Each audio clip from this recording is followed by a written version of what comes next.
welcome back to the Inspired Method YouTube channel. I'm Trevor and this is my wife Karen, and today we're going to be talking about copywriting do's and don'ts. Here's a quick quote from David Ogilvy. "The consumer isn't a moron. She's your wife. You insult her intelligence if you assume that a mere slogan and a few vapid adjectives will persuade her to buy anything." Here's a quick statistic. Compelling copy draws 7.8 times more site traffic and produces brand recall, which brings higher engagement rates. So that's pretty awesome. Yeah. When it comes to creating good copy, and it matters. It matters to make sure that we have great copy. And tell me a little bit about what is copywriting. Basically, the fundamentals of copywriting is just writing. It's what you say in words, and it's usually in written form. And it's what you want to communicate to whoever's going to read it. And so, as you know, if you've ever read a book, the better the writing is, the more compelling it is, the more that you'll get engagement from other people to actually read it. So that's why we're going to talk about those copywriting do's and don'ts, how to keep readers reading it. Yeah, keep them engaged. And learning something. Yeah, keep them engaged and have them, wanting to buy something from you. Mm-hmm. So what role does copywriting play in any business marketing? Well, it's telling what your business, your brand, could be personal business, telling who you are in your writing. So you're communicating to an audience, and hopefully it's your target audience, who you are, what you do, what value you bring, what problems you solve. So those are the ways that copywriting can really promote your brand and help people be aware of you and remember you when they need something that you have. So why is it important that your target market understand what you're offering when they visit your website or your Facebook page or any of those different mediums? The biggest reason why it's important is so that your target audience shows up in those places because they're searching for whatever it is that you are or that you do. And when they find your page or your website or your Facebook page, your social media channel, they're going to identify you as, the whatever problem is that they need solving, that you're the one to solve it. So your copywriting is going to tell them that. And so when they land on those pages, they better see that that's what you do, because you don't want to confuse them. You want them to be able to get the answers they need, book an appointment with you, and buy your services, maybe buy your products, whatever it is, so that you're not wasting your time and you're not wasting their time. They know who they're dealing with, and vice versa. And you're attracting those buyers. Now, should you use language specific to your industry? I wouldn't get too way off on the one side of the spectrum. I would keep it a little bit more general so that you can speak to more people that do need your products and services. If you go too niche down or too, there's a word right there, if you go too specific, they may not even understand that language because they're not in that world. But if you speak in layman's terms, then it's much easier for them to know that you solve a problem that they have, whatever it is. Right, that makes sense. Now, how important is it to speak like your audience speaks?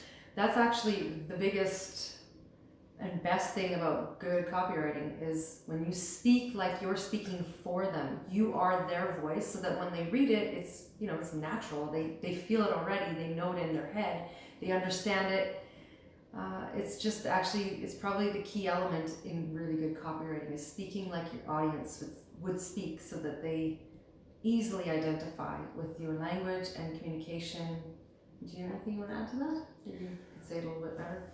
Well, when you make your copywriting more conversational style and in a manner that people can easily understand, you have to make it almost like for a child in kindergarten or grade 1. Mm-hmm. Make it super easy for people to understand what you're saying. Don't use large words and try and tie together too many big concepts. Just make it bite-sized and easily digestible for people to consume quickly.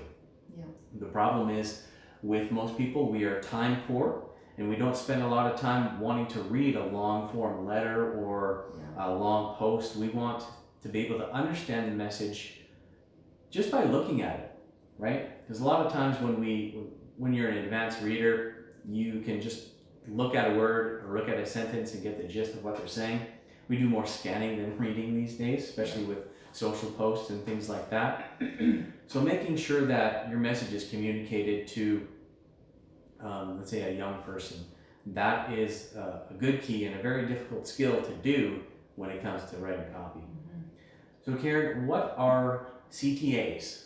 Well, if you see that, what is that, an acronym? It just means call to action. So when you're writing copywriting, when you're making your copy, you want to make sure you include some of those in the copy so that you're asking your audience to engage with you further, or you're giving them an idea of what they need to do next.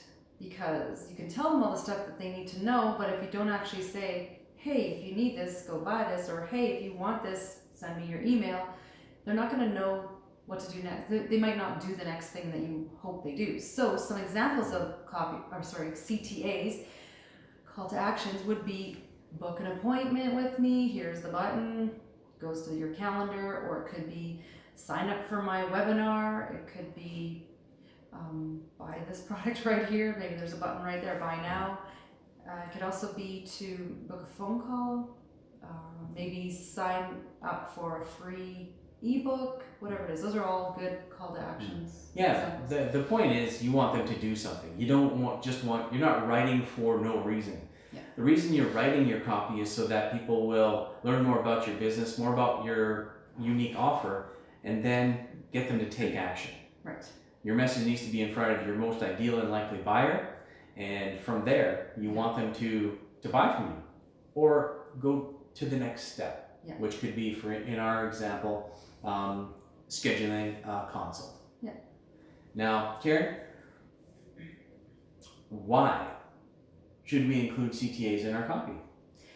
Well, I kind of already said it a little bit there, but it's just so that you help that reader to take that next step and not kind of leave them back not knowing what to do, or maybe not engaging with you further, because you know you have something that they need, because they're there for a reason.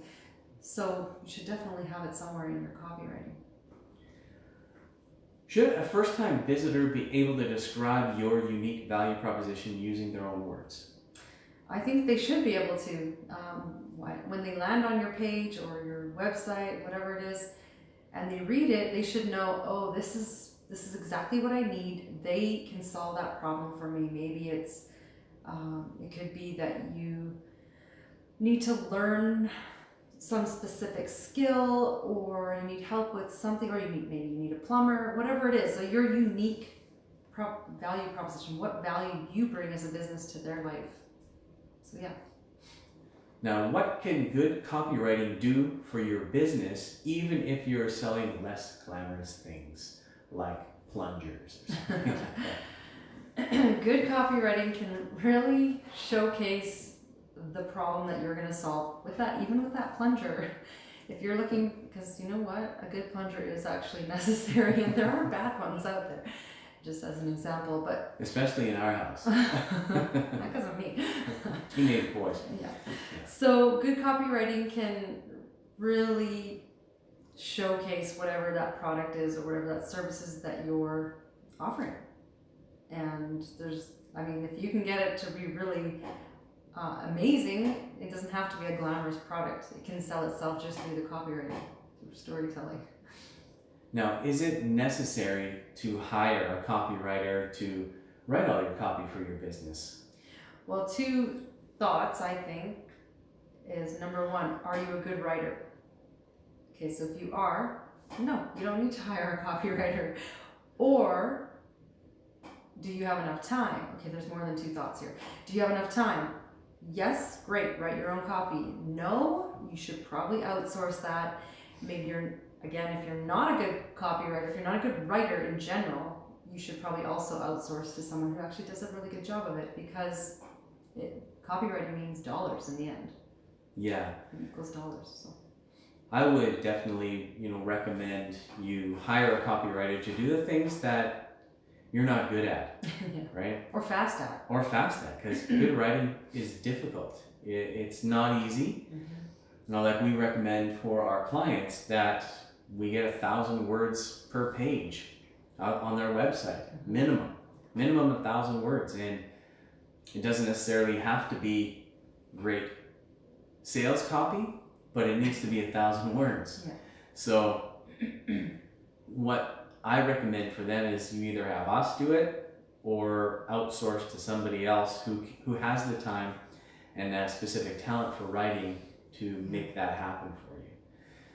That's all we have for today. Karen, do you have any other thoughts? I just wanted to say one last thing. As a teacher in my background, that's my background. I know writing does not come easy for anybody. Some people do find it a little more natural, probably because they're very good readers.